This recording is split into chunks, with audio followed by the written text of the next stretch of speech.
I think there was no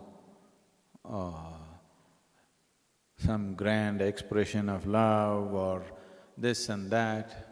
It was just a taken for granted relationship. It's taken for granted that we are of paramount importance to her. So, it never occurred to us, oh, she loves us, she takes care of us, these thoughts never came. It's like, that's all her life is about, that she… just what matters in her life is just us. She gave us that cocoon and I think that made a tremendous difference to all of us in those times. And as I've already many times said, she made everything with her hands in the house, from cooking to embroidery, stitching drapes and stitching things, everything was her work. Her signature was all over the house. Without saying a word, it was simply everywhere. I remember when we went out to other places, always every pillowcase, every bedsheet, everything is embroidered. Some embroidery she would have done. When we went out to places outside and just before sleeping, if she saw the pillowcase is just a white pillowcase, she would say, how can children sleep on an empty pillowcase?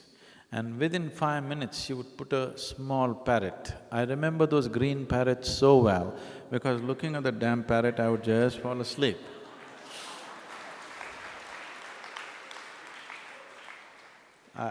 Those parrots are sticking in my head so strong. Or a little 5-petaled flower, which used to be, those… I don't know what… I've forgotten all those names. They used to be anchor threads, anchor brand threads, which used to come like this in a… If you stitch them, let's say it's pink in one place, in another place it'll be reddish, when you stitch it, it'll come… I'm sure even now those things should be there, but I'm not seen them in a long time. So I'm just looking at that 5-petaled flower and just dozing off. And it's largely pink, 3 petals are pink, 2 petals are slightly reddish, and my mind is just thinking, why the hell is it like this? Why? I remember this thing so well. I'm talking when I'm like 4 or 5 years of age. I'm just thinking, why is it those 2 petals together have come red and the other 3 have come pink? I've seen that thread, I've done all kinds of things. When I look at the patterns in the thread, it shouldn't be coming so close together, my mind is… So, all these little things, cooking enslaved us. It doesn't matter where we went, even if we were taken to a wedding or a party or whatever, we pretend to eat there and come home and eat well. Because there was no replacement for her cooking, it was like that. I don't know, it was not like a very active, loving relationship. It was just there all the time. You couldn't think of life without her, that's all. It's just there, all the time there, never not being there. I think today, for economic reasons, women have chosen to step out of their homes. I'm not commenting about that. But for a child, when a child comes home, nobody at home, he opens his own lock and goes inside and eats some cold food and sits there.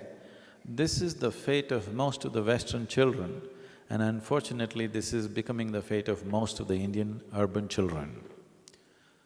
Just that thing, when you come home, she takes your bag and she asks you what happened and you want to run inside with your shoes on and she pulls out your shoes. These are not simple acts. These are life-transforming acts, These are truly life-transforming acts. I think in many ways. The other dimension of who I am is different, but as a person who I am, I think she had a huge influence quietly, without saying a word, no teaching, no talking down. My father always tried to talk me down and tell me, this, you have to be like this, otherwise you'll become like this. None of it stuck in my head. But she just quietly, without saying a word about it, I think she impacted me hugely, very hugely, I would say.